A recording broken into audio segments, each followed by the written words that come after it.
वर्ष संगठन में जड़ित थिबा सत्वे आज प्रथम थर आम ओडिशा को महान व्यक्ति महान क्रांतिकारी महान ऐतिहासिक क्रांतिकारी महापुरुष व्यक्ति आज आम ओडिशा को पदार्पण करछंती तांको ओडिशा तरफ हार्दिक अभिनंदन स्वागत एवं मंचर बसिथिबा समस्त सम्मानित अतिथि समस्त को मध्य मोर तरफ हार्दिक अभिनंदन एवं स्वागत आपण जानथिबे आज जो कार्यक्रम थिला सेटा होची अक्टोबर 6 तारिख रे जो हमर आरएसएस हेडक्वार्टर रे हमर जो प्रोटेस्ट मार्च थिला सही कार्यक्रम को से प्रोटेस्ट मार्च को सफल करिवा पई संवर्धना अभ्यर्थना स्वागत अभ्यर्थना स्वागत करिवा पई कार्यक्रम थिला आ एही कार्यक्रम रे माननीय वालेश्वर आगमन होबार थिला किंतु आमर सौभाग्य ताठार भी बेसी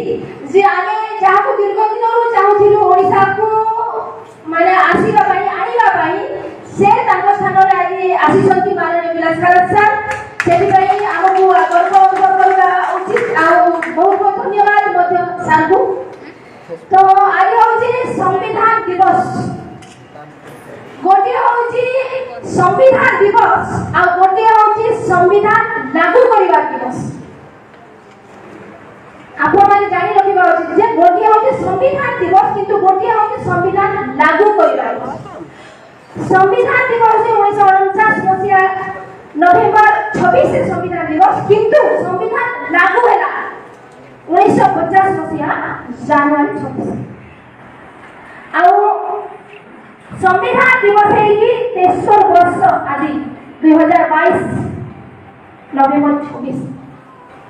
आपण माने जानि रखंतु जे डॉक्टर बाबा साहेब आंबेडकर जहां को पाई संविधान निर्माण करथिले जेउ मानव पाई कोन प्रकृत रे सही माने ए संविधान विषय रे किछि भी जानि बाबा साहेब ए संविधान निर्माण करथे तार तीनटा उद्देश्य रखि करथे जे भारत रे छुआछूत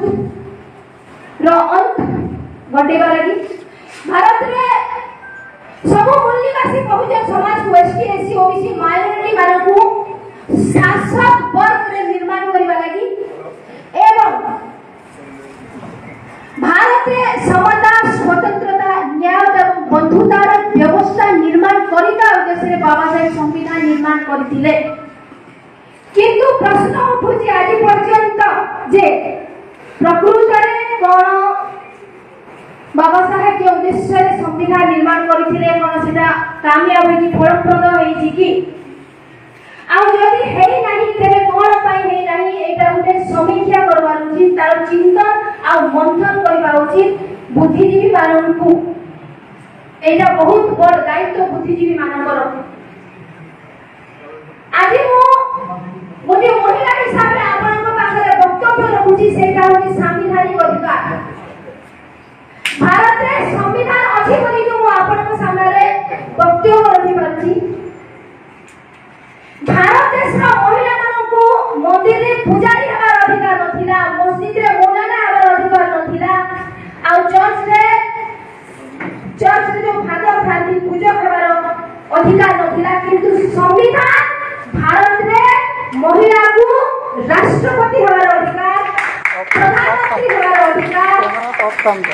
पियोन थार को आईएएस वयस रो अधिकार वडलेको थार को राष्ट्रपति रो अधिकार देला केवल भारतीय संविधान आ ताहा को हमकु बंचै रखिला को पड़िबो आ ए अधिकार जो बाबा साहेब दैचंती बहुत त्याग बहुत बलिदान आ दुख दुर्दशा सहित काटी के दैचंती आ आज जो बाबा साहेब को द्वारा लिखित संविधान वर्तमान आरएसएस द्वारा परिचालित भारत देश रे थिबा ब्राह्मणवादी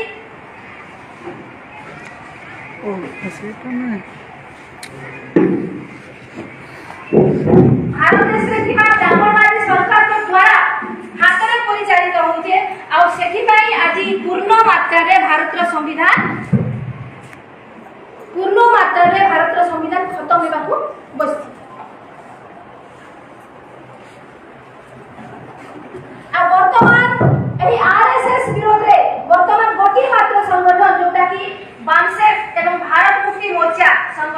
भारत मुक्ति मोर्चा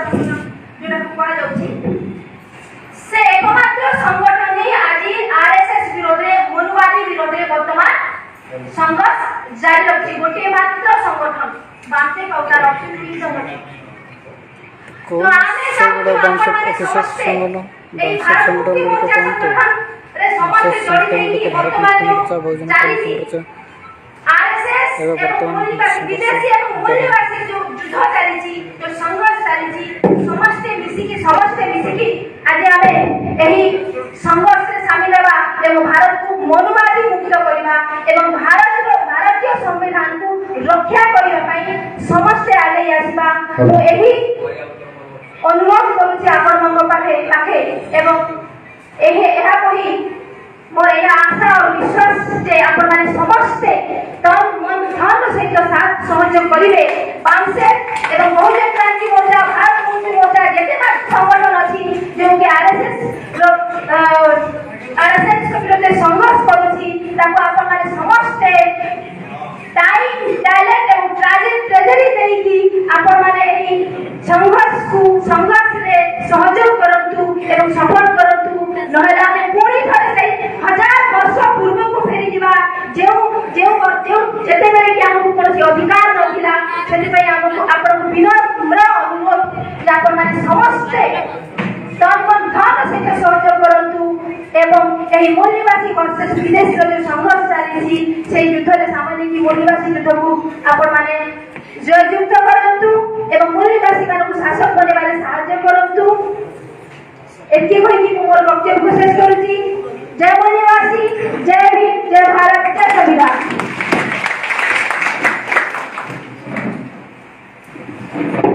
धन्यवाद माननीय कमलिनी यादव मैडम। अभी मैं रिक्वेस्ट करूंगा हमारे साथ जुड़े हुए हैं Odisha state president all India schedule caste federation माननीय रतिकांत पत्र सर, प्लीज मंच में रतिकांत सर।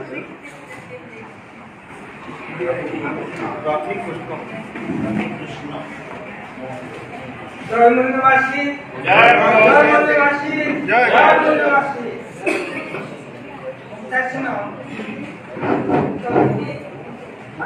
मंत्रासन मुख्य महोदय मंत्रासन बांसेक राज्य सभापति महोदय अन्य समस्त सम्मानित अतिथिवृंद एवं उपस्थित समस्त जय मूल्यवासी बंधुगण, हमारे संविधान समस्त को भारत में जो संघर्ष थिला 46 मसीहा 50 मसीहा पर्यंत गोटे हूँ ब्रड सुपरियरिटी से मनुवादी माने ब्रड सुपरियरिटी अच्छी से शासन करेंगे से समस्त देश चलेंगे से अधिकार को ब्राह्मणवाद मनुवाद जहाँ भी कहतु से गोटे पटे से कहले कल्चरल नेशनलिज्म तार भितर एवं समस्त को समान अधिकार मानवाधिकार डेमोक्रेटिक राइट या कॉन्स्टिट्यूशनल नेशनलिज्म एक चीज भितर संघर्ष है शेष कॉन्स्टिट्यूशनल नेशनलिज्म समस्त को समान अधिकार से स्वीकृत है और संविधान पास है। ये संविधान जो ड्राफ्ट कॉन्स्टिट्यूशन सर्कुलेट करागला से पढ़ुଥିଲେ एवं अम्बेडकर फटोचित्र कुशपुस्तक भी पढ़ुଥିଲେ 48 मसीहा संविधान पास है 26 नवेम्बर मसरे जदि पास है 26 जनवरी 26 पर्यंत लागू करे कैप्टन एमएनसी रखी कारण से कांग्रेस मेजोरिटी था एवं कांग्रेस 26 जनवरी 26 को स्वाधीनता दिवस रूपे पालन कर तेणु से पोस्टपोन लागू हेले आरएसएस को ना नहीं प्रकृत से ब्राह्मणवादी और ब्राह्मण शासन प्रतिष्ठा करने संघर्ष जारी रखिंट और से 52 तार पताका ଦୂରେଇ ନଥିଲେ, ମାନେ ଜାଣିନଥିଲେ ସେମାନଙ୍କର ହେଡକ୍ୱାର୍ଟର ସେଇ ମନୁବାଦର ଯୋଉଟା ଘଣ୍ଟାଘର ଅଛି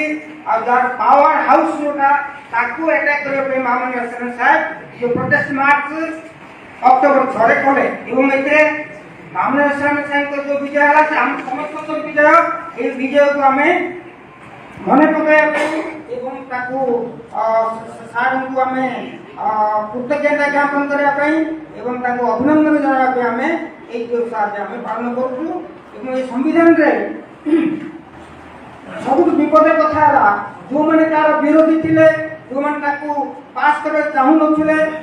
ଆଉ ହେଲା ପରେ ମଧ୍ୟ ବିରୋଧ କରୁଛନ୍ତି, ସେମାନଙ୍କ ହାତରେ ଆଜି ସମ୍ବିଧାନ ଅଛି। ସମ୍ବିଧାନ ସୁରକ୍ଷା କରିବାର ଯୋଉ ଦାୟିତ୍ୱ ତାର ଏଣ୍ଟାଗନିଷ୍ଟ ମାନଙ୍କ ହାତରେ ରହିଗଲା, ଯୋଉ ତାର ବିରୋଧୀ ଯୋଉମାନେ ସେମାନଙ୍କ ହାତରେ ଅଛି, ସେଇଟା ହିଁ ସବୁଠୁ ବିପଦ ଅଛି। ତେଣୁ ସେଇ ବିପଦକୁ ଆମେ ବିଲକୁଲ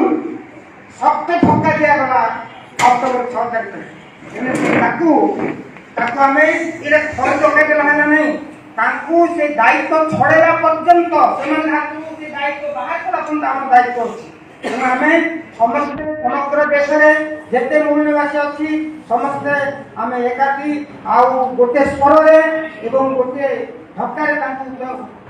ସେଇ ଘାଟିରୁ ତାଙ୍କୁ ବିଚ୍ୟୁତ କରିବାକୁ ପଡ଼ିବ। ସେଥିପାଇଁ ଆମର ବିଏମ୍ପି ଅଛି ଆଉ ଅନ୍ୟାନ୍ୟ ଯେଉଁ ଆଫସୁର ସଂଗଠନ ହେଇଛି ସମସ୍ତେ ସମ୍ପୂର୍ଣ୍ଣ ଭାବରେ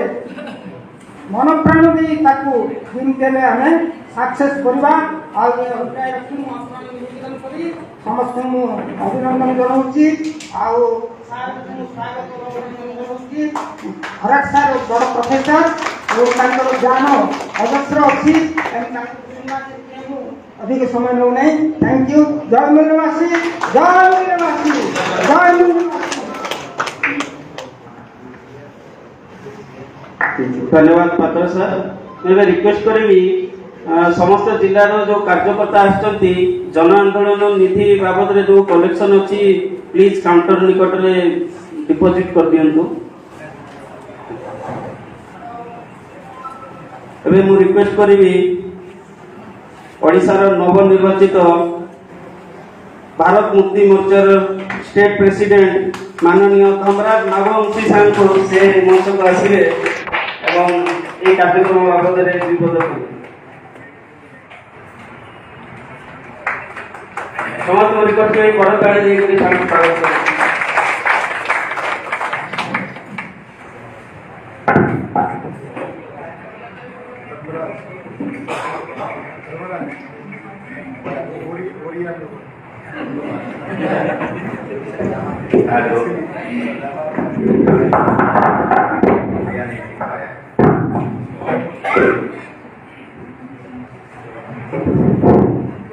हेलो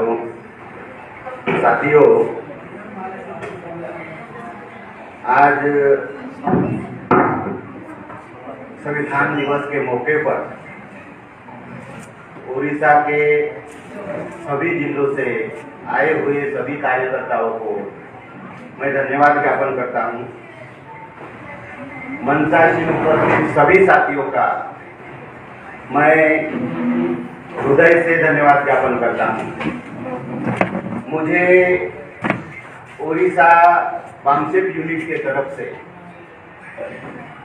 जो बामसेप का ऑफशूट विंग है भारत मुक्ति मोर्चा, इस भारत मुक्ति मोर्चा संगठन की स्टेज की जिम्मेदारी देने की जो घोषणा हुई,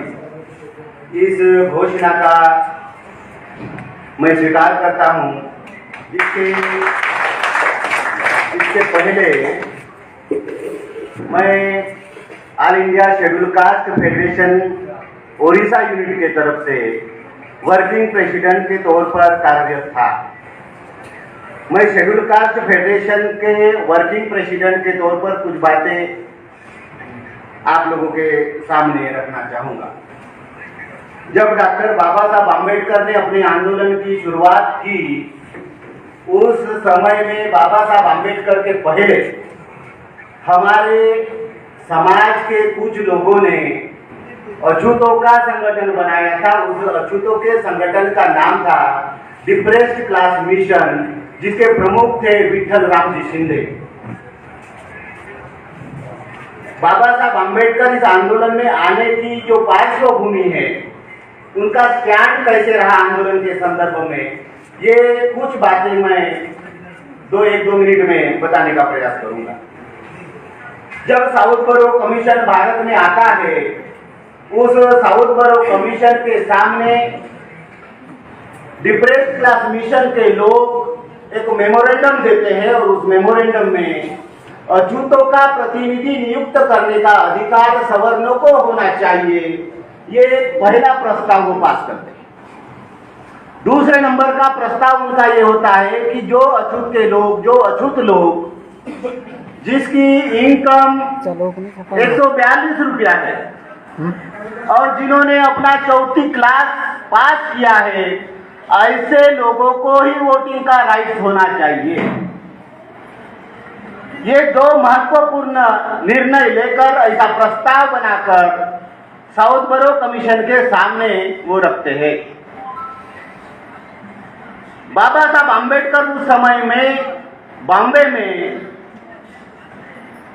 पॉलिटिकल इकोनॉमी के प्रोफेसर के तौर पर सिडनहैम कॉलेज में प्रोफेसर थे। बाबा साहब आम्बेडकर ने देखा कि अगर ये डिप्रेस्ड क्लास मिशन का प्रस्ताव लागू हो जाता है तो हमारे समाज में दलाल और भड़वों का निर्माण होगा, समाज का रियल रिप्रेजेंटेटिव चुनकर नहीं जाएगा। इसलिए बाबा साहब आम्बेडकर ने इस प्रस्ताव का सबसे पहले विरोध किया और इस विरोध को सार्वजनिक करने के लिए बाबा साहब आम्बेडकर ने अछूतों की एक महासभा नागपुर में बुलाई और उस महासभा के अध्यक्ष शाहू महाराज को बनाया, क्योंकि शाहू महाराज उस समय राजा थे और शाहू महाराज के ऊपर का कोई व्यक्ति उस समय में आंदोलन का नेतृत्व करने वाला नहीं था। बाबा साहब आम्बेडकर की सिर्फ एंट्री हुई थी। इसलिए बाबा साहब आम्बेडकर ने भी अपने सम्मेलन में एक प्रस्ताव पास किया, जो भी अछूतों का संगठन, जो भी व्यक्ति अछूतों के विरोध में काम करेगा, अछूतों के विरोध में निर्णय करेगा,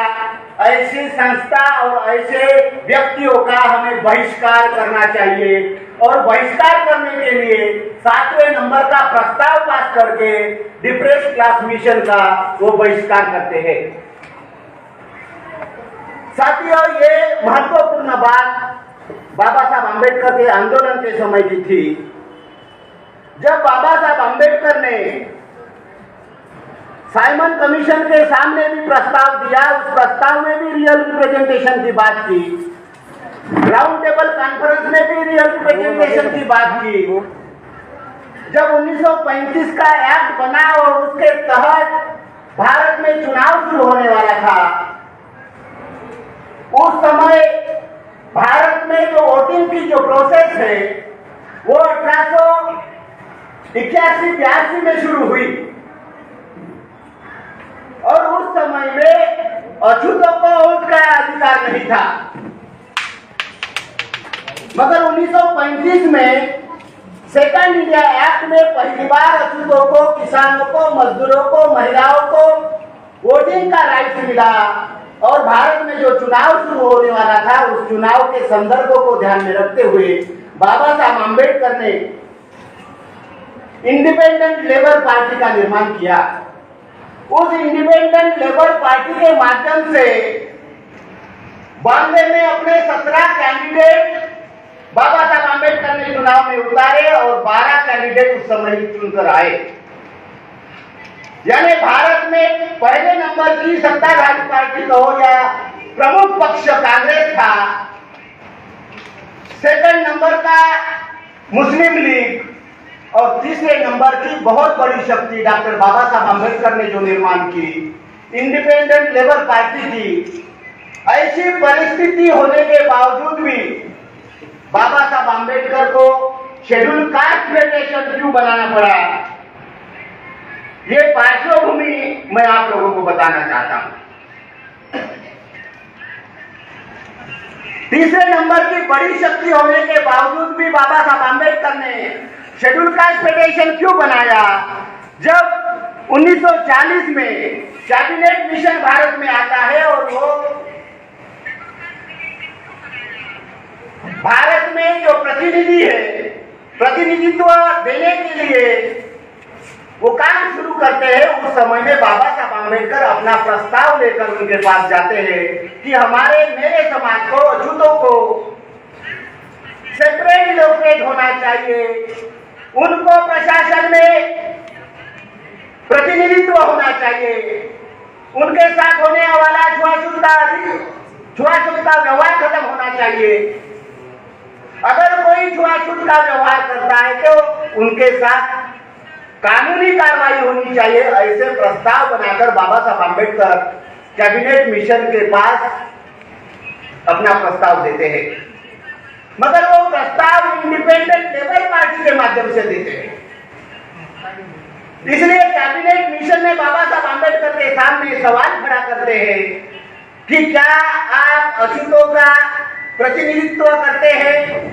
तब बाबा साहब आम्बेडकर ने कहा कि मैं अछूतों का, सिर्फ अछूतों का प्रतिनिधित्व नहीं करता हूं। जो लेबर है, सभी समाज के जो लेबर है, उन सभी लेबर लोगों का मैं प्रतिनिधित्व करता हूं। उस समय में ये समस्या निर्माण हो जाती है बाबा साहब आम्बेडकर के सामने कि अगर आप अछूतों का कोई संगठन बनाकर अपना रिप्रेजेंटेशन देते हो तो आपकी बात का विचार किया जाएगा। इसलिए बाबा साहब आम्बेडकर को शेड्यूल कास्ट फेडरेशन का निर्माण करना पड़ा और शेड्यूल कास्ट फेडरेशन के माध्यम से बाबा साहब आम्बेडकर संविधान सभा पर गए और संविधान लिखने में कामयाब हुए। और बाबा साहब आम्बेडकर ने व्यालू नंबर 19 में संविधान के संदर्भ में जो बात कही वो महत्वपूर्ण बात मैं आप लोगों को बताना चाहूंगा। बाबा साहब आम्बेडकर ने संविधान लिखने का बाबा साहब आम्बेडकर का क्या मकसद था? बाबा साहब आम्बेडकर ऐसा कहते हैं, शासक वर्ग को हमेशा के लिए सत्ता से बाहर रखना, यानी वर्तमान में जो ब्राह्मण वर्ग है, शासक वर्ग है, जो शोषक है, उनको सत्ता से हमेशा के लिए बाहर रखना, ये संविधान लिखने का मेरा उद्देश्य था। मगर आज के तारीख में जिस मकसद के लिए संविधान लिखा गया, जिन शासक वर्गों को सत्ता से बाहर रखने के लिए संविधान लिखा गया, मगर वही लोग सत्ता पर बैठे हैं, वही लोग शासक लोग ही सत्ता पर बैठे हैं और सत्ता पर बैठकर वर्तमान संविधान के विरोध में सारे फैसले लिए जा रहे हैं। अगर संविधान को बचाना है और भारत को ब्राह्मणों की गुलामी से मुक्ति दिलाना है तो बामसेब का अफ्यूट विंग भारत मुक्ति मोर्चा, ये भारत को गुलामी से मुक्त करने के लिए इस भारत मुक्ति मोर्चा का निर्माण किया गया और इस मोर्चा के माध्यम से भारत के 6 लाख गांव का संगठन बनाकर राष्ट्रव्यापी जन आंदोलन के माध्यम से इस देश को, भारत को मुक्त करने के लिए जो आंदोलन चलाया जा रहा है और इस आंदोलन के नेतृत्वकर्ता वर्तमान में माननीय वामन मिश्रा सर है। इसीलिए भारत मुक्ति मोर्चा को गांव-गांव में 6 लाख गांव में पहुंचाने के लिए ओडिशा के सभी गांवों में इस संगठन का निर्माण करने के लिए जो जिम्मेदारी मेरे ऊपर लगाई जा रही है, मैं इसका स्वागत करता हूं और आने वाले समय में ओडिशा के सभी गांवों में, 30 जिलों में इस संगठन का कैसा निर्माण हो और यूनिट कैसे निर्माण होंगे, इस संदर्भ में हम प्रयास करेंगे। मुझे बोलने के लिए मौका दिया, इसलिए आए लोगों का मैं धन्यवाद ज्ञापन करता हूँ। जय भीम, जय भोलेनाथ। धन्यवाद एडवोकेट धर्मराज सर। हमारे साथ मंच में बामसेब के सभी ऑफिसर विंग के क्रांतिकारी अध्यक्ष महोदय सब उपस्थित हैं।